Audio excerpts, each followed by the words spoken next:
আসসালামু আলাইকুম ওয়া রাহমাতুল্লাহি ওয়া বারাকাতুহু। আসুন আমরা সর্বপ্রথম জানি, আমরা যাদেরকে ধর্মের ঠিকাদার মনে করে যে পীর এবং মৌলভী বা মৌলানা সাহেবরা আছেন, তাদেরকে ধর্মের উত্তরসূরি, ধর্মের ঠিকাদার, তারাই ধর্ম দিয়ে আপনাদেরকে জান্নাতে পৌঁছে দিবেন।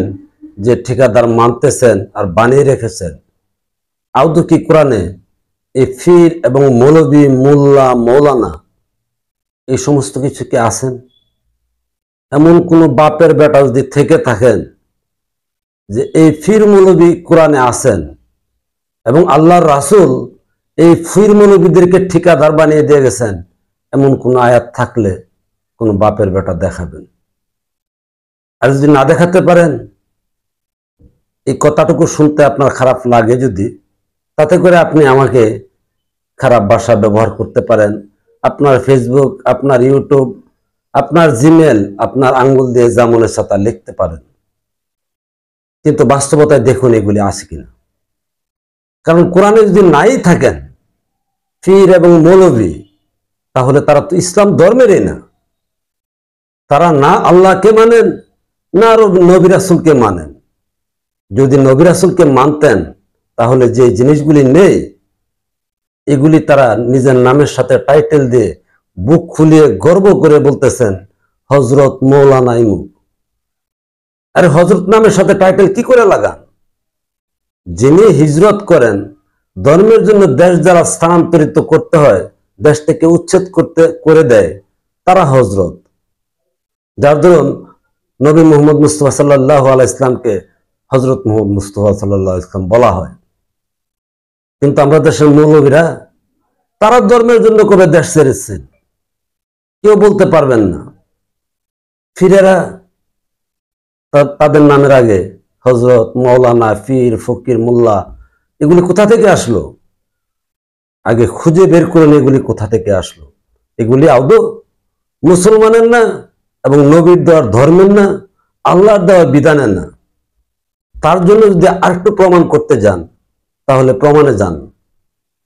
নবীজির নামের সাথে কি হযরত, মৌলানা, পীর, ফকির, সাধু, সন্ন্যাসী কোন টাইটেল আছেন? নেই। বাদ দেন উনি সকলের গুরুর, ওনার নামের সাথে এগুলি নেই। কিন্তু ওনার যে সহচর ছিলেন হযরত আলী রাদিয়াল্লাহু আনহু, আবু বকর রাদিয়াল্লাহু আনহু, উসমান রাদিয়াল্লাহু আনহু, উমর রাদিয়াল্লাহু আনহু, ওদের নামের সাথে তো পীর, মৌলানা, সাধু, সন্ন্যাসী, মোল্লা, মৌলভী এই সমস্ত কিছুই তো নেই।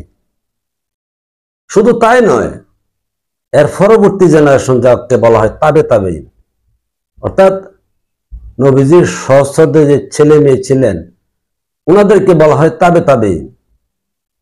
তার মধ্যে ইমাম হাসান হুসান, কই ওনাদের নামের সাথে তো পীর, মৌলানা, মোল্লা, মৌলভী, সাধু, সন্ন্যাসী এই সমস্ত কোনো টাইটেল তো নাই।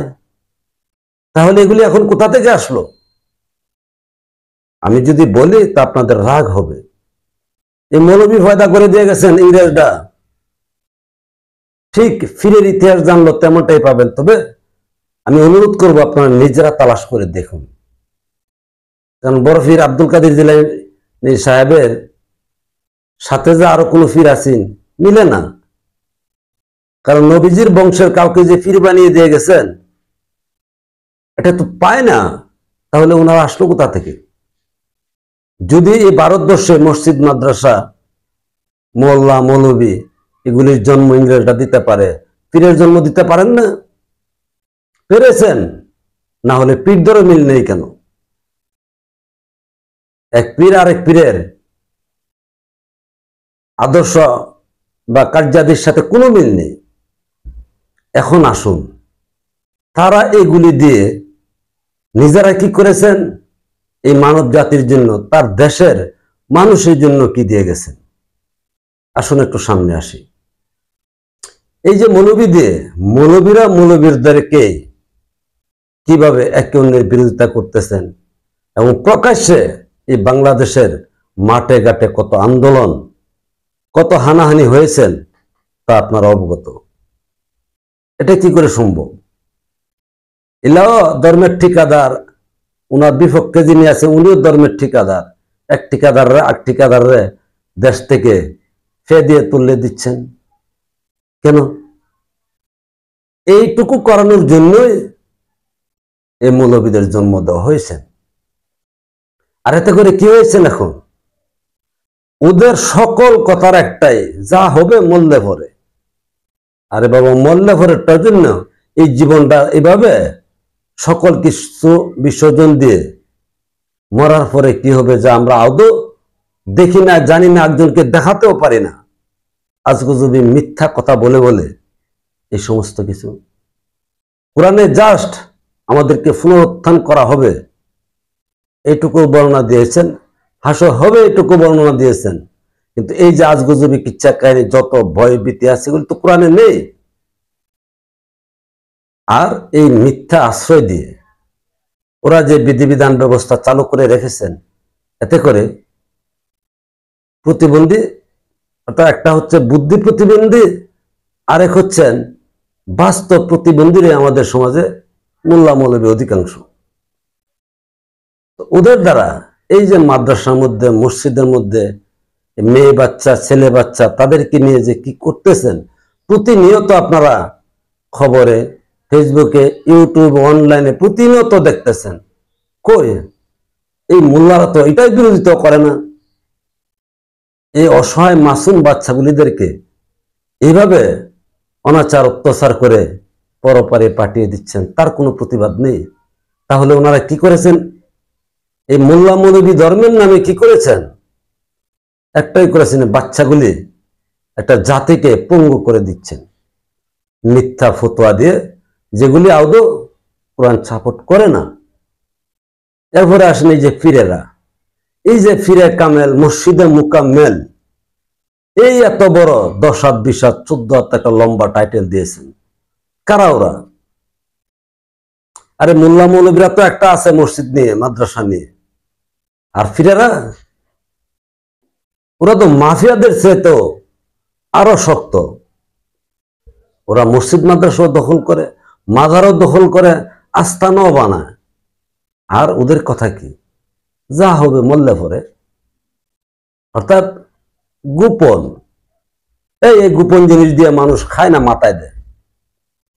গোপন গোপন করতে করতে এই যে বাংলাদেশে 800 বছর অতিবাহিত হয়ে গেল, বাংলাদেশের কোন ফির সাহেব, কোন দুনো ফির সাহেব, ওনার এই গোপন দিয়ে কি হয়েছে?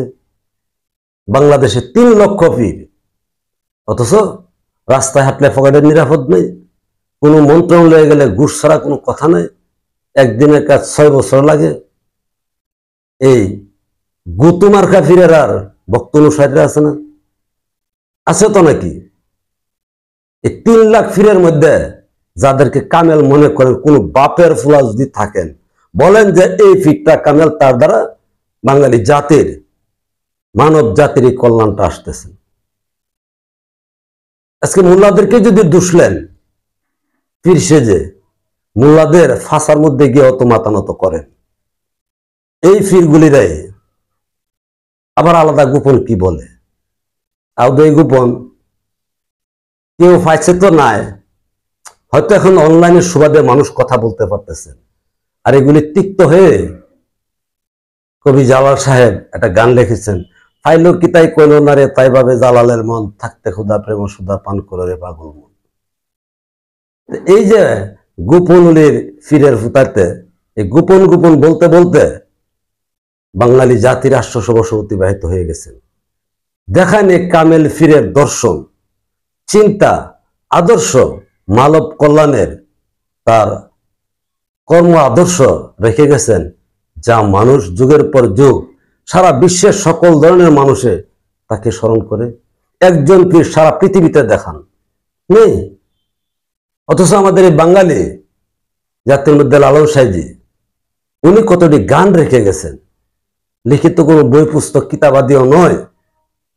অথচ তার গানের প্রশ্নগুলি, গানে যে জিনিসগুলি উনি উত্থাপন করেছেন, তা নিয়ে পৃথিবীর সকল মতাদর্শীরা গবেষণা করেন। আর আপনাদের খাজা বাবা, আজা বাবা, বড় বাবা, তাদের বাবার দেওয়া জিনিসগুলি বিশ্বের কোন জাতি, কোন দেশে, কোন অবস্থায় গবেষণা করতেছেন। যেমন সুন্দর জিনিস রেখে গেছেন যা না থাকলে বা যা আমরা না করলে কষ্ট পাবো বা আমাদের অভাব থাকবে, আমরা এই জায়গার মধ্যে দুর্বল থাকি?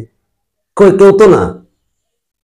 যা আমাদের ভারতবর্ষে বড় বাবার খাজা বাবা, বাবারে বাবা, কি বাবা বলেন, এই বাবার কি আছে? এই বাবার এত বড় কেরামতির মূল জিনিস একটাই, এই বাবার নামের দোহাই দিয়ে যারা বসে বসে মাজার ভাঙ্গিয়ে খানকা ভাঙ্গিয়ে খাচ্ছেন, তাদের জন্য বাবারে বাবা। কিসের বাবা? কিচ্ছু না। তারা এই দেশে এসেছিলেন এই দেশে জীবন বাঁচানোর জন্য, খাদ্য নেবার জন্য, তাদের পরিবারদেরকে খাওয়ানোর জন্য। কারণ ওই মরুভূমিতে কোনো খাদ্য হতো না। তবুও আমিও ব্যক্তিগতভাবে ওনাদেরকে শ্রদ্ধা করি, কারণ একটাই, ওনারা এসেছেন, একটা জাতি তৈরি করেছেন, সেই জাতি আমার জন্ম হয়েছেন, জাস্ট এইটুকু। আর না হয় মহাভারত যে দিয়ে গেছেন আমাদের, না। এখন যদি আমরা মুসলিম না হয় আরেকটাই হতাম, কি হতো? মানুষ তো আমরা নাকি। কিন্তু এত ধর্মের ফেতনা ফেসাদ হইতো না। এই ভূখণ্ডে যদি এক জাতের ধর্মীয় লোক থাকতো, হোক হিন্দু, খ্রিস্টান, ইহুদি, বৌদ্ধ, মুসলিম, যাই হোক না কেন, এত ফেসাদ থাকতো না। কিন্তু যারাই এখন ধর্মের চিন্তা করেন, ধর্ম যাজক হন, আরে পেট তো আল্লাহ কোনো না কোনো ভাবে চালাবে। এই পেটের বয়ে কোথা থেকে খাবেন, এটা একমাত্র সম্বল। এই কারণে কেউ সত্য নিয়ে মুখ খুলেন না। যেমন এই 5 ওয়াক্ত নামাজ নিয়ে মসজিদ বানাতে বানাতে ঘরে ঘরে মসজিদ, এখন ঘরে ঘরে মাদ্রাসা হয়ে গেছেন। এই নামাজ কোরআনে আছে? এমন কোন আলেম যদি থেকে থাকেন এই 5 ওয়াক্ত নামাজ কোরআনে আছে দেখাতে পারেন, আর কোনোদিন আমি অনলাইনে কথা বলতে আসবো না। আর সেটা তো ফিররা অনুসরণ করতেছেন। এমন কোন ফিরকে আজকে পর্যন্ত বলতেছেন যে 5 ওয়াক্ত নামাজ কোরআনে নাই, আমার এই গোপনটা নিয়ে থাকো? বলতে পারেন নাই। বরং এটাই বলে, যা কিছুই করেন 5 ওয়াক্তের আগে মাটির মধ্যে গিয়ে মাথা নত করুন লাগবে। আরে আল্লাহ তো আপনাদেরকে আশরাফুল মাকলুকাত সৃষ্টি করেছেন, সৃষ্টির শ্রেষ্ঠ হিসাবে সৃষ্টি করেছেন। তাহলে দাড়ি পাটি ছাটি কার্পেটে আপনি মাথা নত করবেন কেন? এই দাড়ি ছাটি মসজিদ কার্পেটে আল্লাহ আছেন এমন কোন ডকুমেন্ট কেউ কোরআন থেকে দিতে পারবেন? পারবেন না। কিন্তু আপনার মধ্যে আল্লাহ আছে, এটার অসংখ্য প্রমাণ আছে। আপনার কোন জায়গায় কখন আল্লাহ আসে এইগুলো দলিল আছেন। অথচ আমরা যেখানে যে মানুষের মধ্যে আল্লাহ আছেন, ডকুমেন্ট আছেন, তাদেরকে আমরা সম্মান শ্রদ্ধা করতে পারি না। ইট পাথরের ঘরের ভিতরে গিয়ে আমরা হুমরি খায় একজনের পিছনে একজনে পড়ে যায় কেন? এক সাধক যে বলেছেন, মানুষ তুই ক্ষুদা বোঝো, এই মন্ত্রণা কে দিয়েছেন? আরে ক্ষুদাকে বুঝতে গেলে আগে মানুষকে বোঝো। মানুষের মধ্যে আল্লাহ আছেন, অর্থাৎ বলতেছেন কোন মুমিনিন আরশে আল্লাহ, খালাক আল্লাহ আদম সুরত, এবং সারা রোগের নিকটে আল্লাহ আছেন, আরশে আজিমে আল্লাহ আছেন, নফসে আল্লাহ আছেন, তবজব করতেছেন। কিন্তু এগুলি কোথায়? আপনার মধ্যে। আপনার ভাই বোন যারা আছে, এই বিশ্বে যত মানুষ আছে সবার মধ্যে আছেন। অথচ আজকে আমরা মানুষের শত্রুতামি করতেছি আর ইট পাথরের পূজা করতেছি। এই হলো এই দুই জাতি মূল্যায়ন এনে দাঁড় করিয়েছেন কি? এক নম্বর যদি ধরেন, ফিরদের যত মাজার আস্তানা আছে সেখানে গাঞ্জার আখড়া, এটা গাঁজাখোর তৈরি করেছেন। এটা কি মানব জাতির জন্য অবক্ষয় নয়? আর মৌলবীরা এই যে দেখতেছেন, যেটা বাচ্চাদের ফুটো ছিদ্র করে, এই দুটা জিনিসই এদের দ্বারা দেখার মধ্যে সামনে আসছে। আর বাকিগুলি চাচা আপন প্রাণ বাঁচা, যে যেভাবে পীর বলেন আর মৌলবী বলেন, পেটের দায়ে। এই পেটের দায়ের জন্য ওনারা সত্য কথা বলতে খুব ভয় পায়। ভালো থাকবেন।